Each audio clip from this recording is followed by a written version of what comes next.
are supposed to be dead today.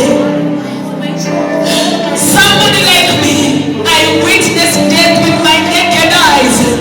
But this thing we call mercy, mercy, the mercy of God, the mercy of God, the mercy of God, the mercy of God.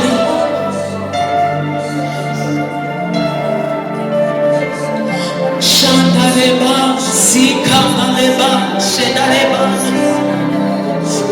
I don't know about you, but I have a reason to give him praise. I have a reason to worship him. I have a reason. Lord, let me not be a stranger before you tonight. Open the floodgates of heaven, let it rain. A Lord of rain, King of glory. We are workmanship together with you. We are calling unto your name, Holy One of Israel. It is you that created the bones. It is you that created my flesh. What can I say before you? What can I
You know who you are. John 1:12 says, those who believe were given the rights to be called the children of God. And the version says that those who believe were given the power to be called the children of God. In the creation account, as we read the Bible in the book of Genesis, the Bible says in chapter 1, 26, 27, 28, that man was given dominion. You are given power and authority. Birds of the air, everything crawling under this earth, you are given dominion.